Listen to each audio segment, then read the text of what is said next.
if you're watching this online, you can hit the donate button. Stay safe. Get vaccinated. We love you.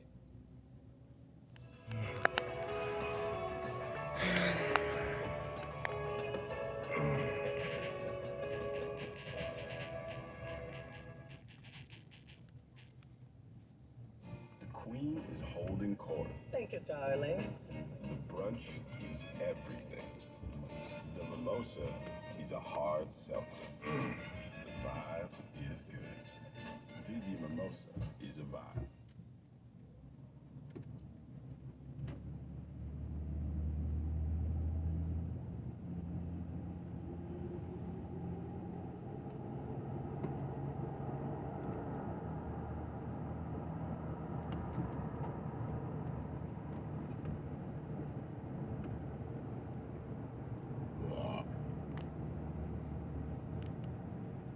The investigation into former President Trump's attempted coup took a truly stunning turn this week when it was revealed that his own son, Don Jr., as well as several Fox News hosts, privately begged Trump's chief of staff to get Trump to stop the attack on the Capitol. And yet, in public, those same people defended Trump and lied about the insurrection. For more on this, it's time for a closer look.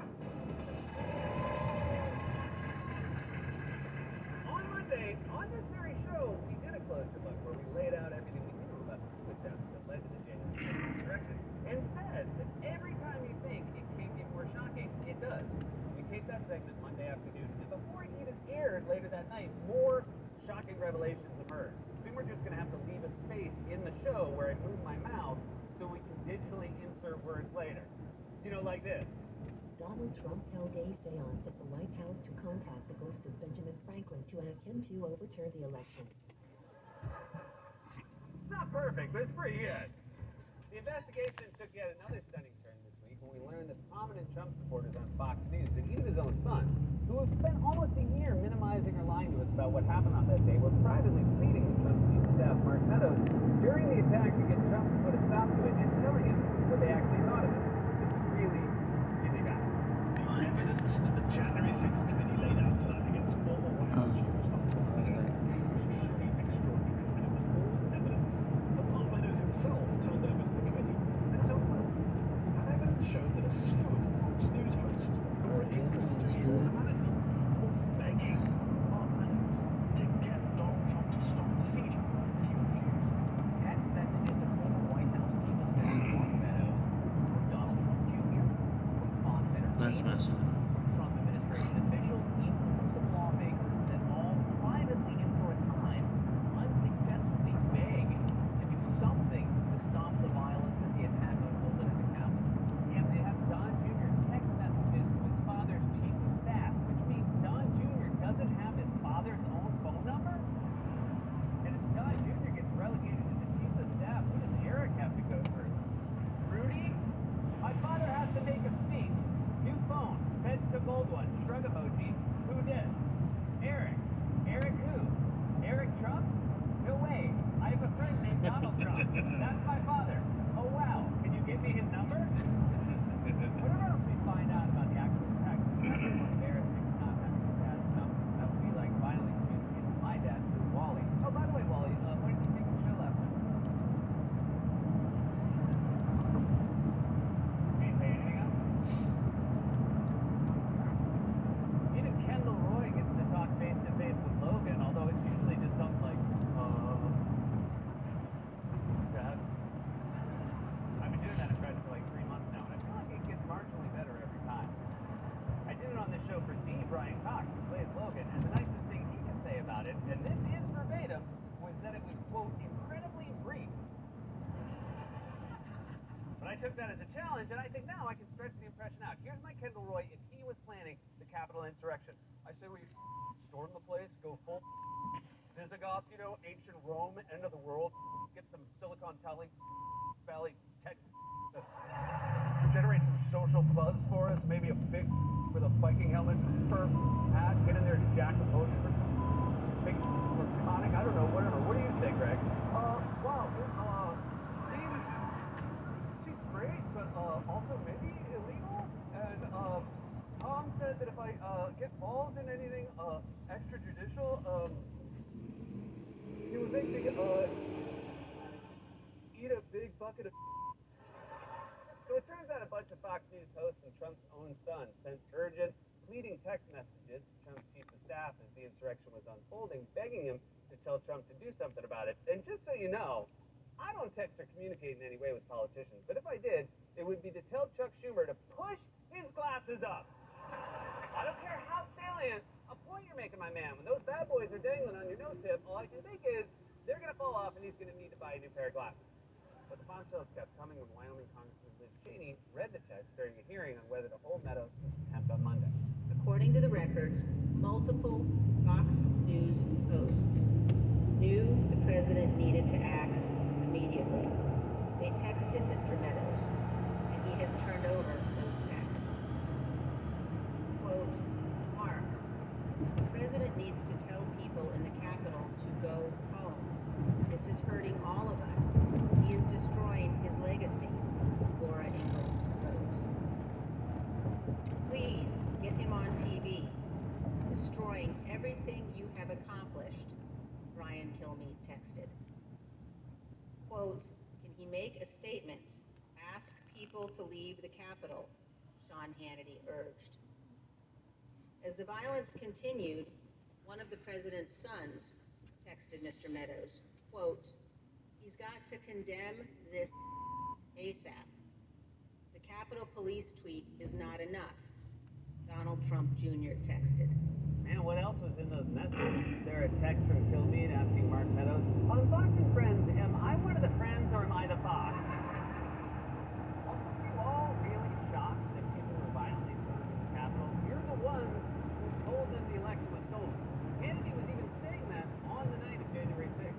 83% of Republicans, almost 30% of independents, millions of Democrats that saw irregularities and their strong belief the election was in fact fraudulent. Our election, frankly, was a train wreck. 80%, 83%, according to Gallup, of Republicans and millions of others do not have faith in these election results. You can't just snap your finger and hope that goes away. Make no mistake, there were serious election irregularities. We've got to address them in state after state after state. Why? Because as a country, we can't have 83% of one party, 30% of independents not having confidence in the election result. Because you told them that. You can't complain about how the subway smells when you're the guy that took on the F train. I think I might ask for a refund. You guys fed them lie after lie about election fraud, despite the fact that there was zero evidence to back it up. They lost more than 60 court cases, including in front of Trump-appointed judges. The two-step these guys tried to pull off with telling their viewers there was fraud, when claiming we have to investigate that made-up fraud because their viewers believe there was fraud is honestly insulting to everyone's intelligence. That's the logic of parents who tell their kids there's a monster under their bed who will come out at night and eat them if they don't brush their teeth, then complain that their children don't want to go to bed. Look, man, you don't have to worry. I told you, if you brush your teeth, he won't eat you. Yeah, but he's still a monster. I mean, maybe he doesn't play by your rules, Dad. Plus, he's got to eat something, right? He's just going to go hungry all night because I brush my teeth? I feel like your theory is a little shaky at best. Oh my God, go to bed! Also, I can't believe they naively thought they could actually get Trump to go on TV and condemn the insurrection he himself whipped up, and in the end, of course, he ignored them. All they could get him to do was shoot one of those weird videos of the White House Rose Garden where he looks like he's hosting a show on Animal Planet exploring the Australian bush. Welcome everyone to Wild Adventures. We're here looking for the rare long-footed polaroo, and would you look at that? There's a press secretary hiding in the bushes. Look at that, Sean Spicer. Spits out of the way. That one's a joke from a recurring segment. Remember that? Remember that? When the press secretary hid from reporters in the bushes like a high school sophomore and just let them punch a bag of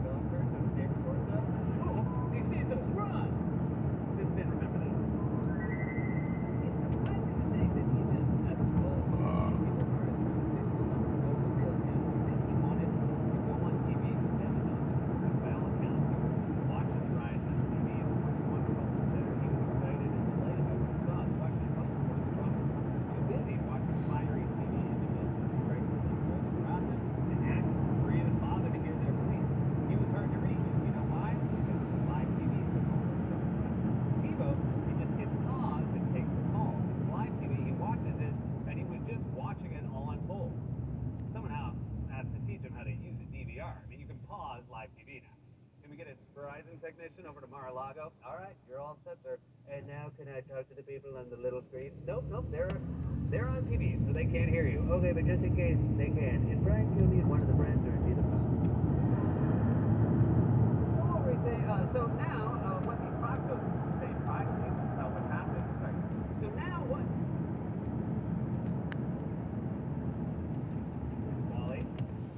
Wally, you know it's wrong? Yeah. Okay. So now we what these? Look at this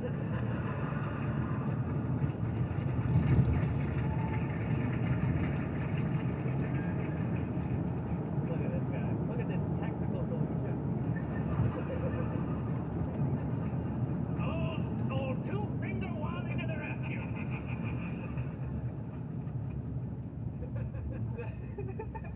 Maybe my dad's next message will be for you. So now what these Fox hosts were saying privately about the reality of what happened on January 6th.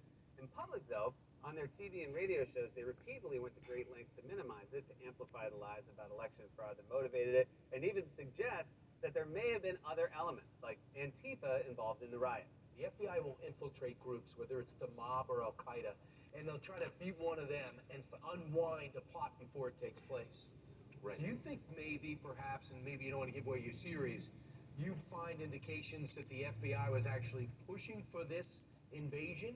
And we had the reports that groups like Antifa, other radical groups, I don't know the names of all of them, that they were there to cause trouble. Earlier today, the Capitol was under siege by people who can only be described as antithetical to the MAGA movement. Now, there were likely not all Trump supporters, and there are some reports that Antifa sympathizers may have been sprinkled throughout the crowd. Yes, Antifa was sprinkled throughout the crowd. When you say it like that, you make it sound so warm and cozy. Are you describing a riot or serving eggnog at a Christmas party? And if you notice, there's some cinnamon sprinkled throughout, just like Antifa at the insurrection.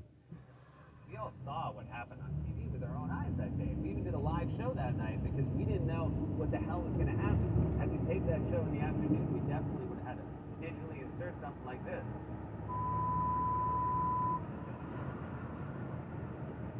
So anyway, the point is, these people all knew how dangerous the situation was. The public, since then, they've defended Trump while downplaying it, minimizing it, or outright lying about it. All of this answers what I like to call the Costanza question. George Costanza, of course, famously said this. It's not a lie if you believe it. But they didn't believe it. Their texts show they were lying, and they knew they were lying, which means they're worse than George Costanza. That's right. They're Newman. Of course, if Congress got its hands on George's text, he'd freak out too. Jerry, they got my text! You were texting? I was tapping and typing and jipping and ripping, baby! Well, you jipped and you ripped, and now they're missed!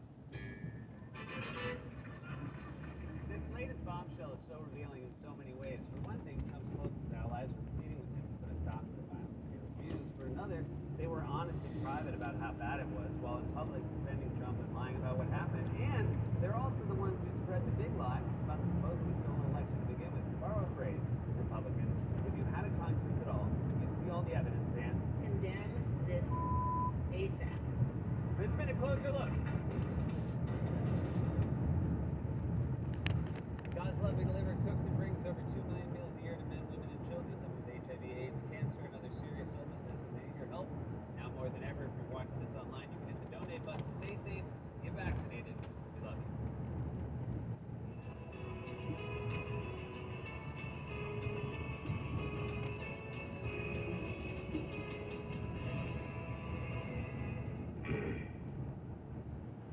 Your ring was best of my 5 items, but I need more. Let's make it an offer. There's something wrong. Didn't need to kill him. Then to kill him and still be alive.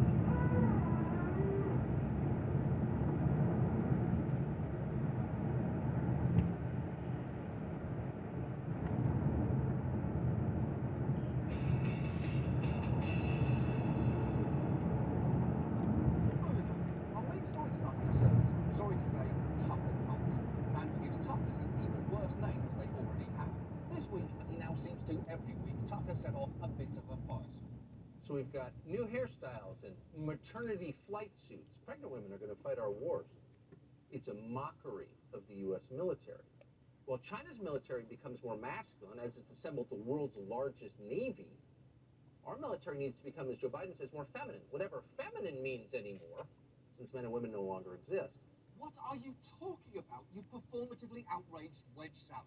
Now, he's packed a lot in, from transphobia to weirdly extolling the masculinity of China's navy to his completely misplaced outrage at Joe Biden over those flight suits, which were part of an initiative that started when Trump was president, and also included ensuring that body armor actually fits women service members, which is obviously a good idea. Those comments sparked an all too familiar cycle of condemnation, defensiveness, and hype, and it seems like every week now, Tucker has another one of these mini controversies. Last week, it was the Dr. Seuss bullshit, and look, I would like Oh nothing my more gosh. than to not play into his wildly offensive. You might even be thinking right now, why give him the attention that he's so clearly trolling for? But the fact is, we're not giving Tucker any attention he's not already getting a lot of.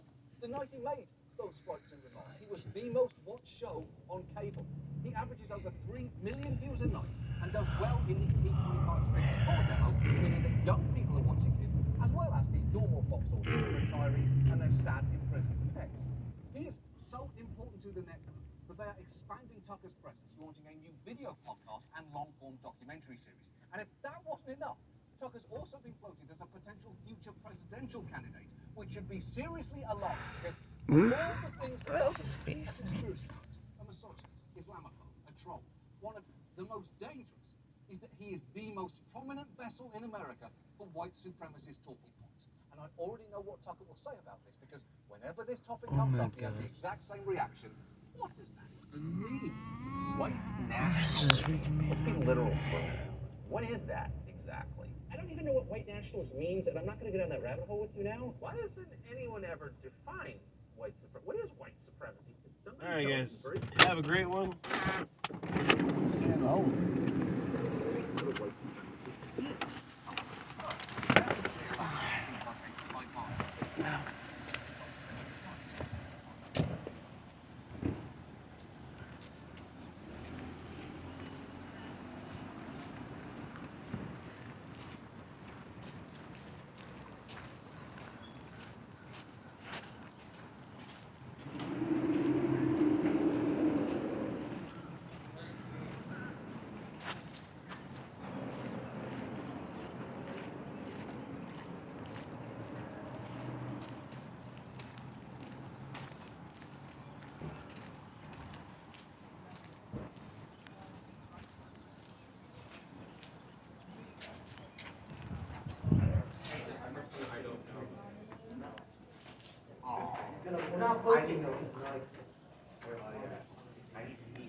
Morning, Bart.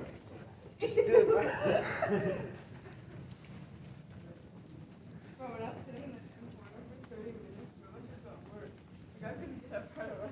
I couldn't, I don't know how. How? We We literally were went there. downstairs. We went there on Monday.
I mean, your build passed, so. Well, I mean, they can wear costumes and sweaters. Yes.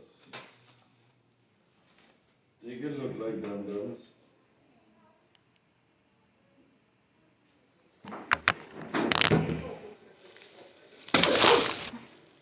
Devin, I'm really concerned what's going on in the group chat. Talking about, I don't know if it's real or not, but I'm doing research. I don't want to talk about violence. Yeah, not good.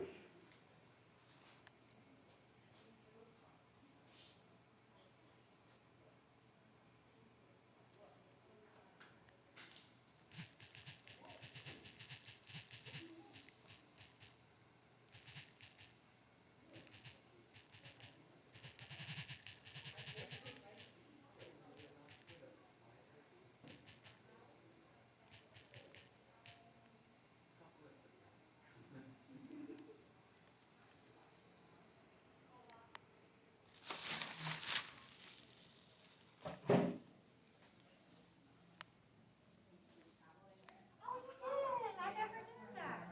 Really? Oh, I had no idea. How interesting is that?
Oh my goodness, dude. Oh my.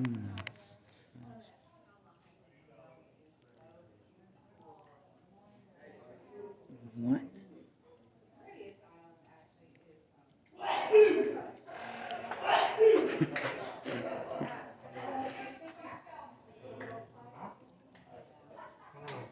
How do you not? Can't. I want to do the same thing. 3? What the heck? 3? What?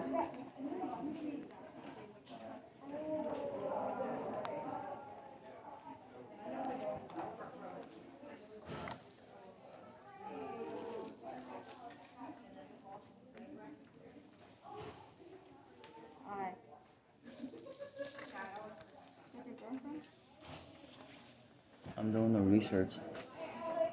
I've been screen recording for 24 minutes. So you don't think I should visit that? Hi, Grace. This is so in between back and forth. Kind of. It's been going back and forth. And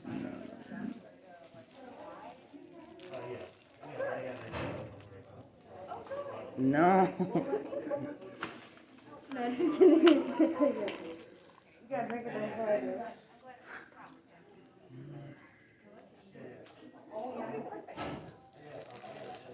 It's probably true, probably not. They mentioned 2 people. Because after a plane crash, he disappeared. I'm reading like, I searched it up, and I'm reading like a whole story about it.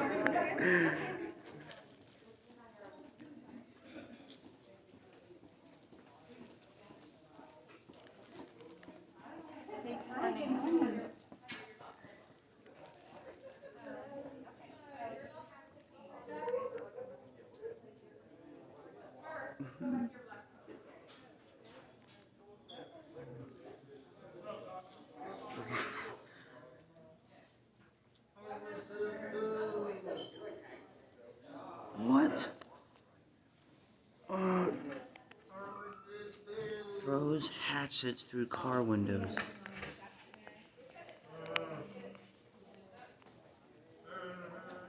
Throws hatchet through car. Oh my god.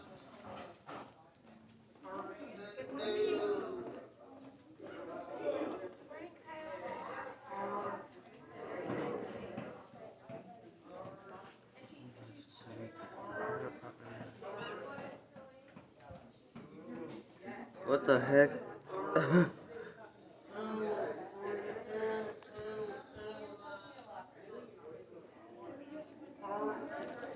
of my friends was like, "Are you crazy? Like, what is wrong with you?" Oh my, I'm freaking out, man. If I keep reading this.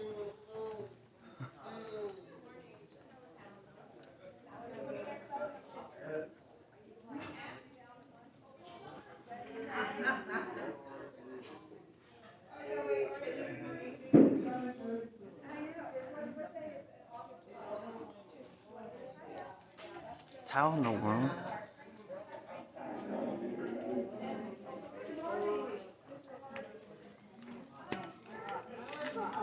What is that?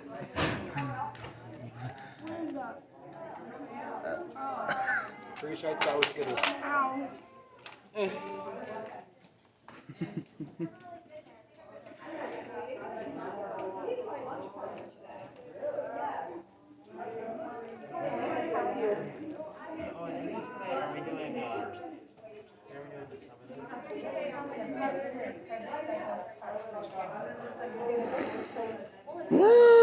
Oh my gosh. I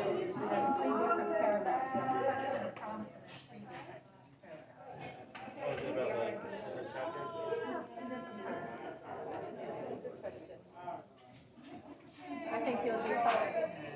And you have pretty much all of class to do. So you're staying 15 minutes, but after that, if you need more time, it's like you're just going to do time, so you'll have basically all class.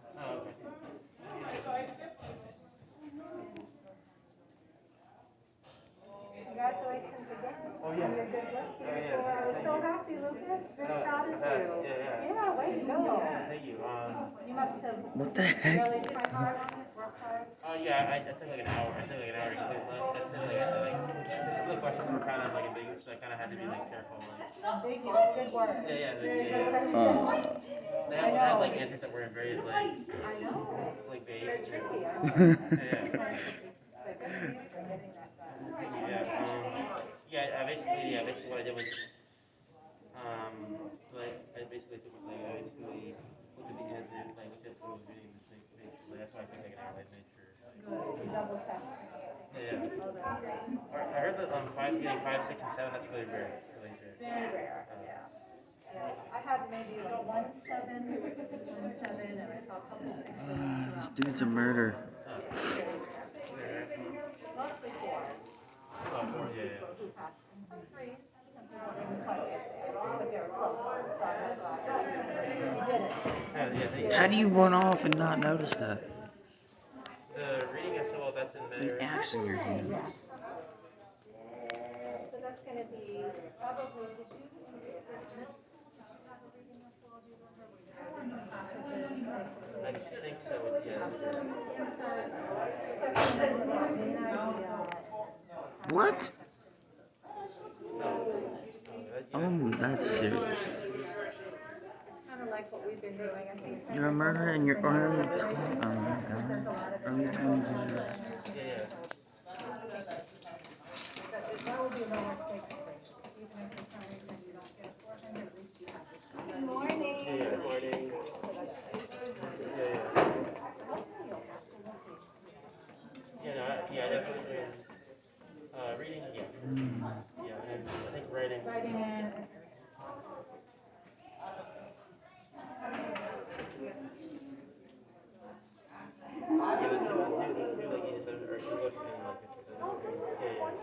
Those are your best subjects? Yeah, that's right.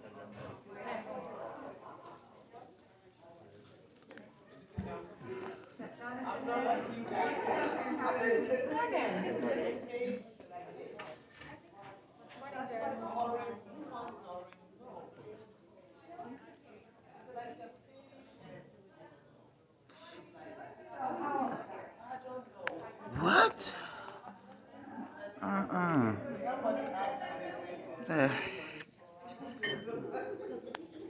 You were serious.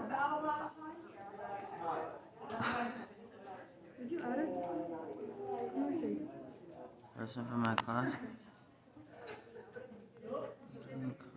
The hatchet. Bro, how do you not notice that? Ran in front of the car. He had a hatchet. Threw it through the car and turns back the other way. And just walks away and runs. With the hatchet. This is a real story. It's a legend. Yeah, but then again, that's only 1970. Yeah, I think he died though. Like 17 years ago when I did research on it. I've been screen recording for 31 minutes about this story. Yeah, I'm not gonna read all.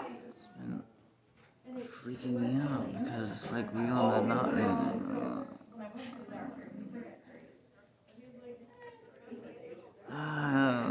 This is not ending.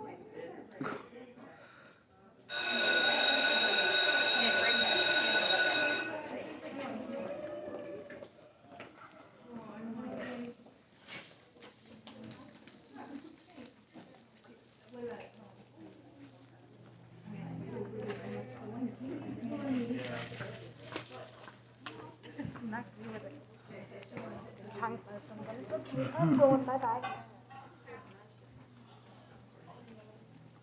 I was gonna copy this and send it to you guys when it's done. Yeah.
Good morning. Oh, here comes one, Miss Smalls.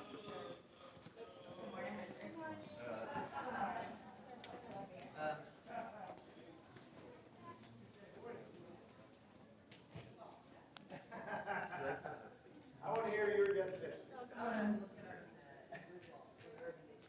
Morning. You looking for the workroom? No. Go back to the room I was in. Oh.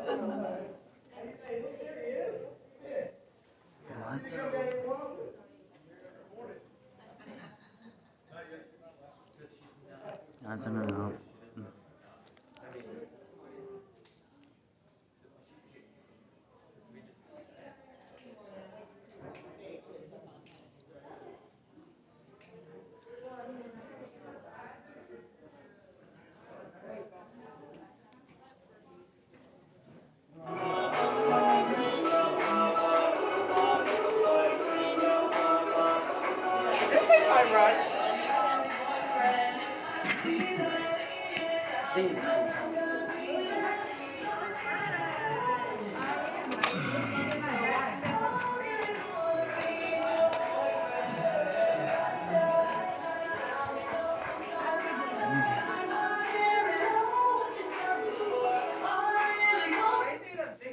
This is freaking me out.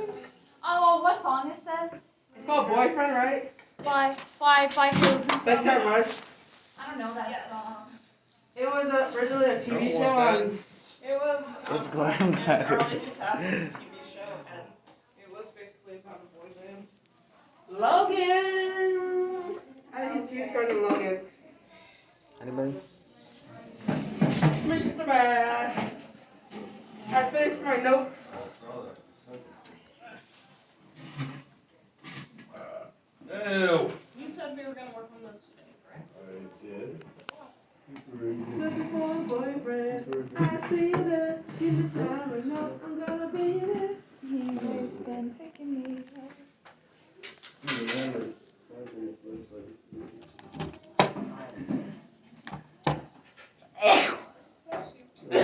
Wow, wow. I hope so loud, but screw it, screw it up.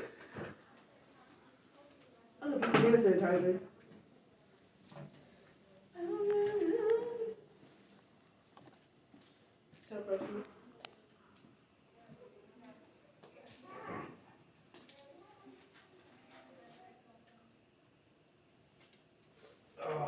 What's up, Ayana? So, Not much. yeah. So guys, I'm not gonna see you, but oh wait. Tomorrow, we have SS1 and Do we have SS tomorrow? 2. I Yeah. was gonna say I thought it Yeah. rotated because we had 8, right? Yeah. Never mind that. I was gonna say you guys bring stuff in Monday for hey, yo, little body. Oh yeah. Oh yeah. All right. Today. Oh crap. The class party, right? Class party. All right. You're gonna go to period 1. You'll go down to the bottom, unit 10. Today's last. Right. Go down here. New deal slide. New deal. Good morning, all Yeah. Seahawks. Teachers, please tune in to the Seahawks Scoop. Alright, new deal is what we're covering today, and then we've got, you guys work on the study guide, we've got a Kahoot review if you want to do it. Oh my goodness. Look at how many going here. Look. It's not that smile. Look how many goldfish I have. You know that person? It's not that smile.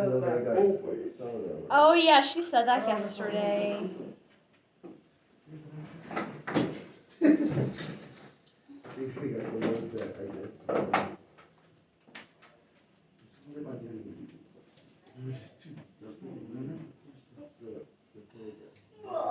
Good morning, Seahawks. Today is Thursday, March 24th, 2022, and it is a blue day. I'm Eli. And I'm Ariana. And this is the Seahawks Scoop. Happy Thursday! We are already over halfway through this week, Seahawks. Let's keep moving and grooving towards the weekend. Now everyone, please stand for the Pledge of Allegiance. I Pledge allegiance to the flag of the United States of America, and to the republic for which it stands, one nation, under God, indivisible, liberty and justice for all. Now if you all will please be seated for the moment of silence. Oh, I'm tired. Just go to sleep. You're good at nap time. Get up. The best class ever.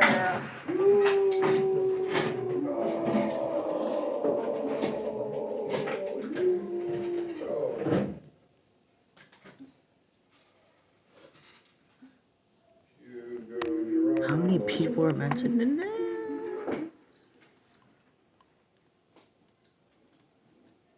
So all we're missing now is Danielle.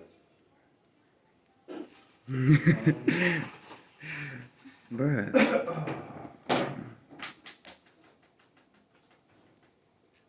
The Interact Club is having a spirit night at Chick-fil-A on March 29th. Please come out and support. Don't forget to mention SLHS Interact Club when you're ordering in the restaurant, at the drive-thru, or through the mobile app. Thank you for your support. Now, the Seahawks store will be open this week on 3-25 for last Friday during all lunches for all of your South Lakes and apparel needs. The Boosters will also open up a pop-up store on Friday from 4 to 6 p.m. outside of door 4, that is stadium side, if you would like to swing by. We have just restocked hoodies, sweatpants, tees, and jammy pants, and hope to outfit you for spring. Stop by to see us.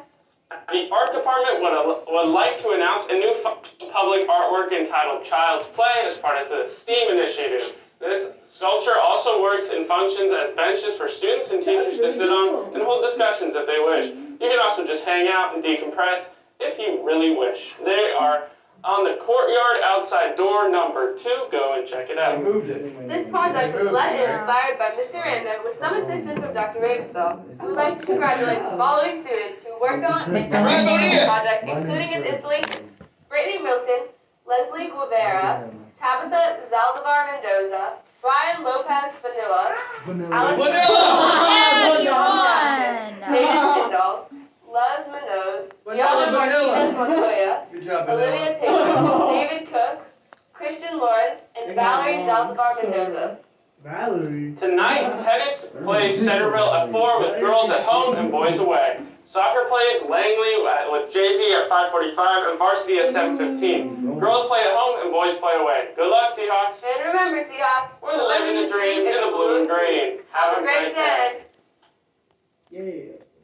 Valerie, Chris. Alright, guys, going here. Little hard copy of those today. It's not a ton of material. Okay. But we're going to go through the new deal.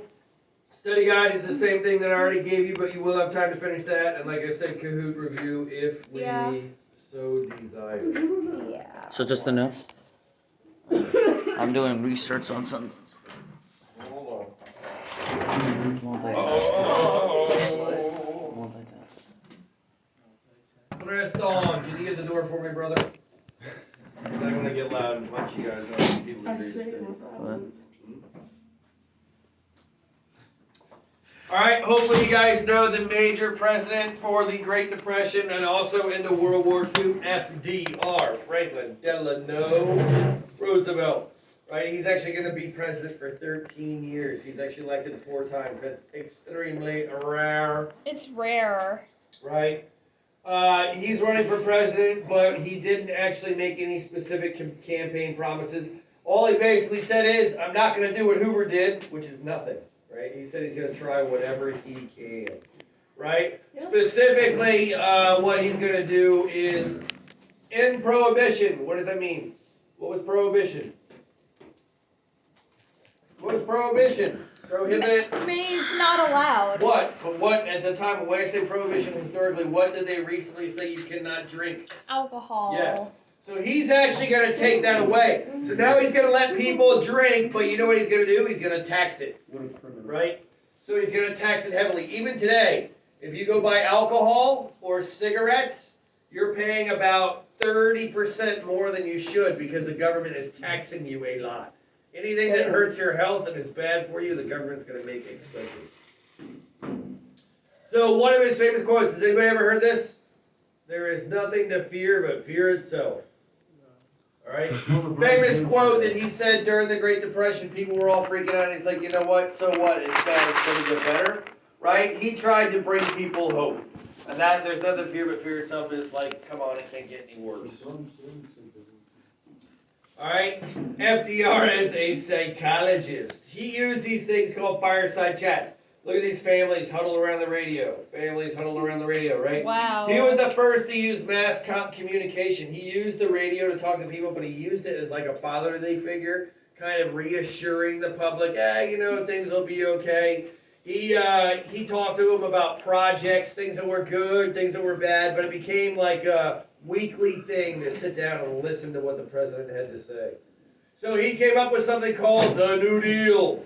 What does that sound like? It just sounds like something different, right? Something that Hoover didn't do. Right? So he tries to solve the Great Depression by becoming active and doing stuff, right?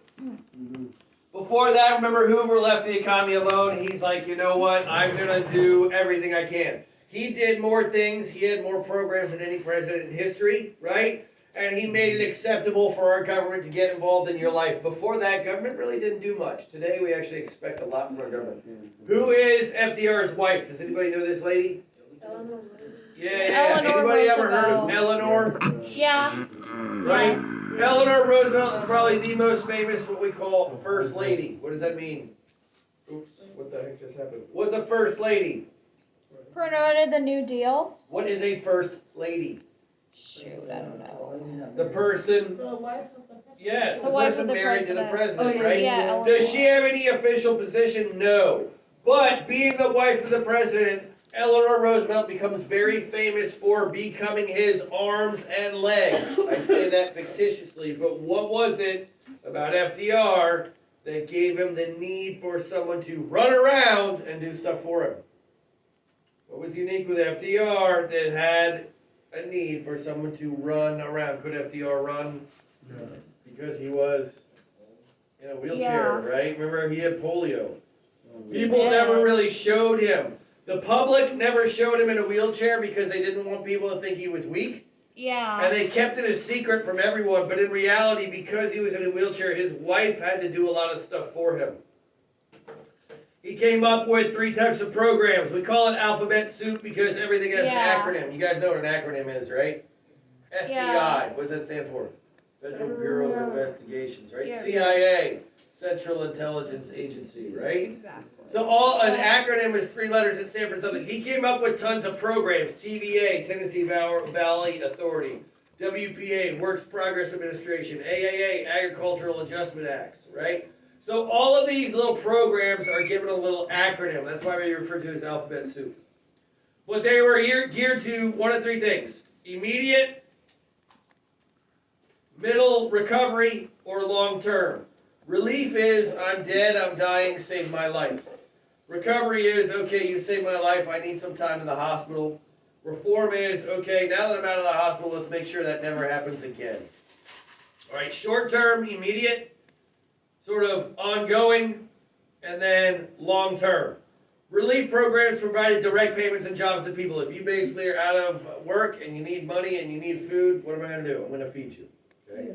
Recovery programs were designed to bring the U.S. out of the Depression over time. We're going to set up projects that might take a while to complete. When they're done, things will be better. Reform measures corrected unsound banking investment practices, basically saying, okay, why did this happen? Let's make sure it never happens again.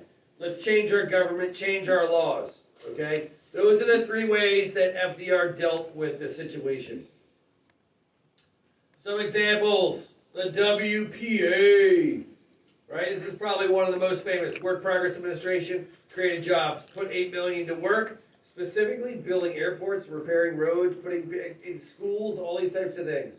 Realize this, your government buys and builds a lot of things that they don't get paid for. Yeah. The government built this school. Do we pay for the school? No, but our taxes do. Yeah. Right? But you don't specifically pay, right? But the WPA at least gives people a job, so it makes people feel a little bit better. Mm-hmm. The CCC, Civilian Conservation Corps, same exact idea of the WPA, but geared more towards the environment. Planting trees, soil erosion, flood control, right? These are a lot of young kids who are coming out of the Dust Bowl, right? National forests, things like that. So the government basically created jobs for people by building things that people use and taking care of the environment. Those are the 2 areas they focused on to put people back to work. All right, in agriculture, right? They tried to make it easier on farmers specifically because of that Dust Bowl, right? They tried to make it so prices would rise, and they tried to control agriculture so people would make more money. And in Tennessee, this is actually about where I went to school, they didn't have electricity. This is literally 1920, 1930, and these people don't have electricity. So the TVA focuses on that kind of area of the United States and brings in dams, hydroelectric power, things like that to kind of modernize, that's what we call infrastructure, right? So focus on the economy, on agriculture and the infrastructure. All right, reform programs, FDIC. This is something that everybody should see when you go to the bank. You'll see this sticker in the window. Federal Deposit Insurance Corporation basically means that the bank gets robbed, the government will replace your money. It's like insurance on your money, right? During the Great Depression, this did not happen, meaning if a bank failed, you lost your money. Now, every single bank that I know of is part of this program, right? So the FDIC is meant to protect your money, protect your bank accounts. At that point, it was $5,000, but now if you have $250,000, that's $250,000. That's a lot of money. If you have $250,000 in the bank, it will be there forever. You can count on it, right? And restore people's confidence in the economy. Social Security Act is another one, which specifically looks after the old and the elderly.